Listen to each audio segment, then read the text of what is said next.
Today I want to discuss a question that's right in our public eye right now. Why are people tearing down statues, inanimate objects? What's the purpose in it? Why is it happening? Let's take a look at it.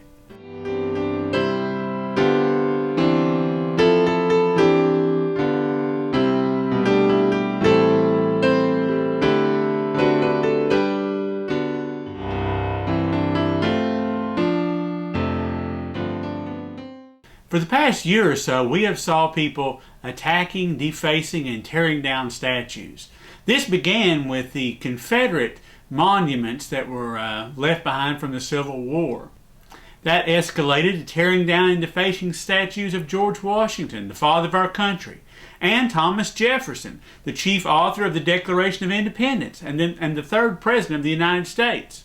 Some said this was because Jefferson was a slaveholder, but Jefferson also wrote that all men are created equal, and that is what we see at the Jefferson Memorial in Washington, D.C. There are even now attacks on the great emancipator, Abraham Lincoln.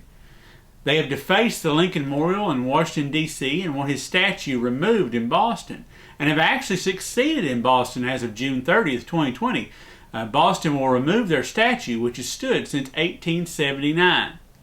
The statue was considered in poor taste because it depicts Abraham Lincoln standing over top of a black man who is bent down like he is bowing to Lincoln. What many don't know is that it was free black donors that actually donated the money to put that statue in Boston and the one in Washington, D.C. at the same time. On both of these different monuments, the Lincoln Memorial and the one in Boston, it says, "A race set free and the country at peace, Lincoln rests from his labors." We have also seen the tearing down of a statue of Ulysses S. Grant. Now, this is the general who defeated the Confederacy, who as president helped shepherd the ratification of the 15th Amendment, which states, "The right of citizens of the United States to vote shall not be denied or abridged by the United States or by any state on account of race, color, or previous condition of servitude."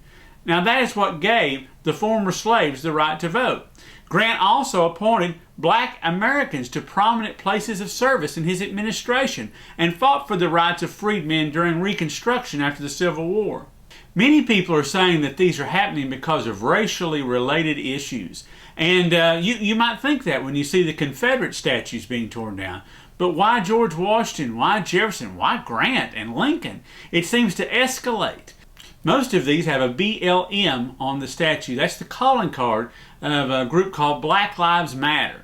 Shaun King, one of the most visible of the Black Lives Matter leaders, proclaimed on Twitter recently, "I think the statues of the white European they claim is Jesus should also come down. Yes, all murals and stained glass windows of white Jesus and his European mother and their white friends should also come down. They are a gross form of white supremacy created as tools of oppression, racist propaganda. They should all come down." Well, did you notice the progression here? Started with the Confederate memorials, moved on to the United States of America memorials, and now it's moving to Christian memorials. Why are we seeing the tearing down of all these things and the progression of where it has led to now that we're talking about tearing down very images of God? To answer that question, we need to understand why people put up statues in the first place. Past generations put up statues and memorials for the purpose of reminding the generations to come of their history as they move through their day-to-day lives. Here are 4 different reasons they've done this. 1, remember what your forefathers built. Proverbs 22:28 says, "Remove not the ancient landmark which thy fathers have set." Now that was a reminder to the ancient Israelite people not to remove the boundaries that they had around them of their land. They were allotted certain areas of land. There was an ancient landmark there. But the general idea, and something we could see today, is not to remove the order that your forefathers set up. There was a purpose in it. There was a reason in it. And you need to see that. Another reason people put up memorials is a reminder of events. Basically what has come beforehand. In Joshua chapter 4, God tells him to set up 12 stones at the Jordan River as the people are crossing that area, coming into their promised land. And he tells in Joshua 4:6-7 the reason for this. He says that this may be a sign among you, that when your children ask their fathers in time to come, saying, What mean ye by these stones? Then ye shall answer them, that the waters of Jordan were cut off before the ark of the covenant of the Lord, when it passed over Jordan. The waters of Jordan were cut off, and these stones shall be as a memorial unto the children of Israel forever. So the reason was to remind them that God had brought them in to the promised land. There was a purpose in it. Another reason is respect. Those who came before us have put up statues of people that they believed deserved respect. They put their names on airports and different things because they believed that they deserved respect. Another reason people put up statues is a reminder of mistakes that they don't want their children to make. Now, if you think about it, this Bible is a representation of people who made mistakes. You see Noah, who found grace in the eyes of the Lord, ended up building the ark and a great man of God, but then we see him getting drunk later on. Why does the Bible show us this? The Bible shows us this because it wants us to understand that we don't want to make the same mistakes that good men of God have made in the past, and that all men make mistakes. All men sin. All men come short. For example, there's a story in the Bible about Moses. He was a good man. We know of Moses. He was the one who brought down the 10 Commandments off of Mount Sinai. Well, there was a time when these poisonous snakes came in and they were attacking the Israelites. And God told him to go take and make a brazen serpent, put it upon a stick, and raise it up. And when the people looked to that serpent, they would be healed of the snake bites that they received. Now, this was what God wanted to occur. Now, originally, it fulfilled what it was meant to accomplish in doing that. But several centuries later, that became an idol to the people. It speaks about it in 2 Kings 18, verse 4. He, King Hezekiah, had to remove the high places, break the images, cut down the groves, and break in pieces the brazen serpent that Moses had made. For unto those days the children of Israel did burn incense to it. And he called it Nehushtan, meaning just a thing of brass. So he had to tear this down because it didn't represent what it once did before. Before, it was representative of what God had done, and they had took it and put a different picture upon it. So it had to be torn down. Some of the statues today maybe deservedly need to be put aside because they have a different point about them than they once did. And that's something that the nation has to make a decision upon itself. But what I have found is the main reason that people usually tear down statues and different things like this is a rejection of the past or a rebellion against it. For example, in ancient Egypt, there was a pharaoh who his aunt had raised him up. He was just a small child, and she had tried to take over the throne from him as he grew up. She had immense control, and she would put her own image on top of all the different pyramids and different building projects that Egypt would have. And as she put her image upon it, she would make herself look like a man, like a pharaoh. It wasn't until years later, after that aunt had passed away, that pharaoh went through and he tore down all the images. Why? Because he was rejecting what she had done in the past. He wanted to hide the past that had already occurred.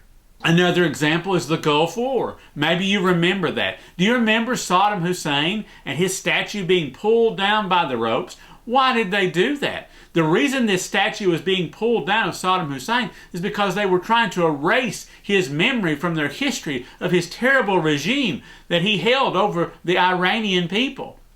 So what's happening today in reference to the removal of these statues? Are they being removed? As King Hezekiah did, he came in and what that brazen serpent was before the people had become something different, so it needed to be put aside. And therefore he did that in that time. It had become an idol to the people, and in some ways it had taken on a completely different image. It became almost a demonic, a devilish, evil image to them.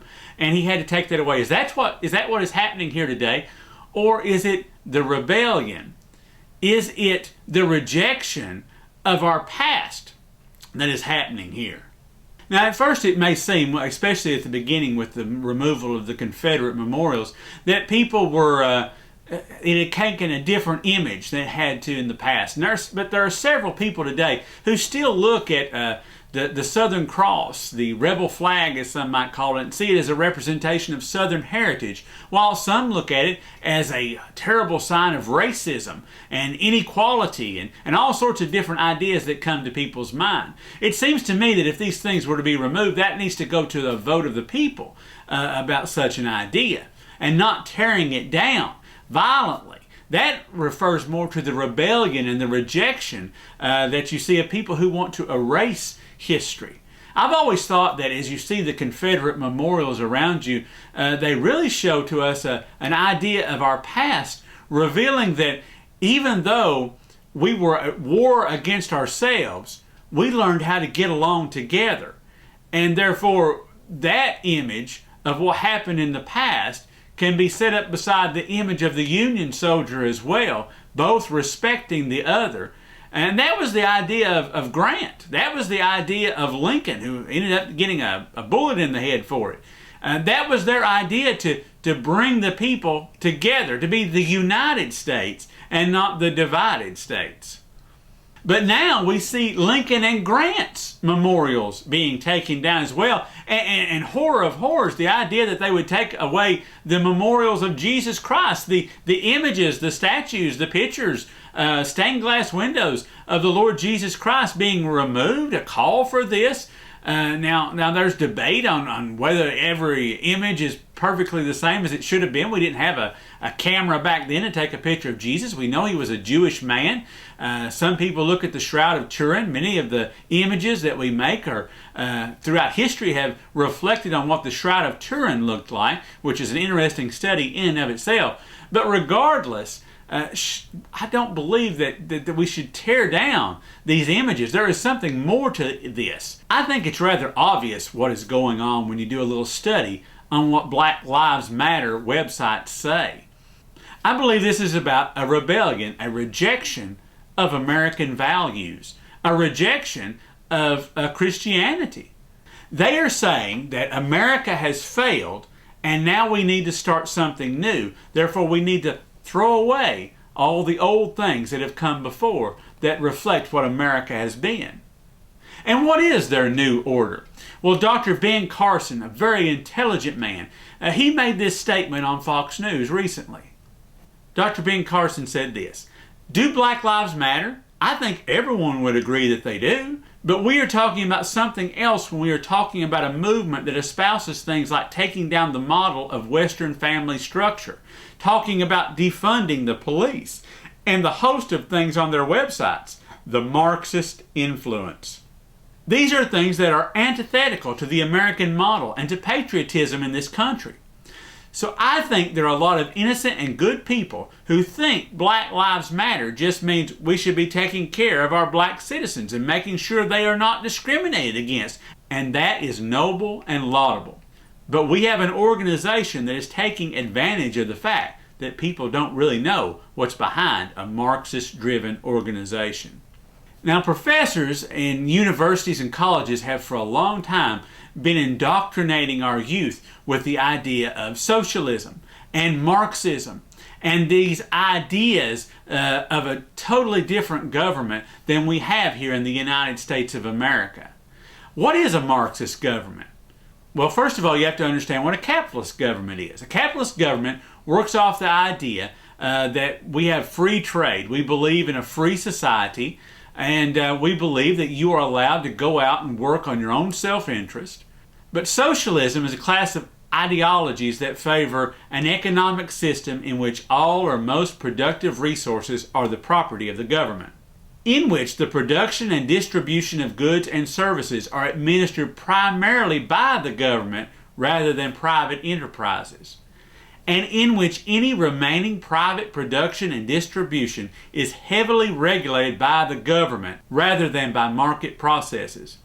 It encourages violence to be used by the people to take control of the government and then expects that the new government in control will be beneficial to them. Now, this ideology naively believes that if they can overtake the government and give the government that they put up complete control, then that government will be equal to everyone and distribute all the money out among everyone equally. Now that will never happen because Marxism does not realize the idea of something the Bible calls a sin nature. A sin nature is something that causes man to look for his own self-interest, not to give lovingly, as agape, the Greek word that is to give without expecting anything in return. And mankind cannot work in a socialistic Marxist government. It will never work. Just do a Google search on what was going on in the Soviet Union just a few years ago, and you'll understand the dangers of Marxism, communism, and socialism.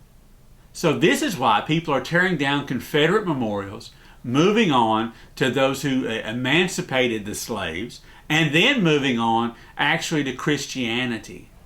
Rebellion and rejection.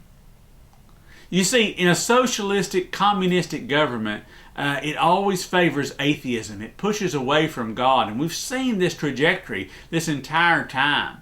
But true Christianity has always advocated for something better than socialism and something better than capitalism.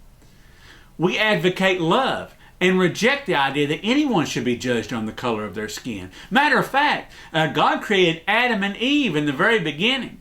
You see my skin color? I'm not a white man.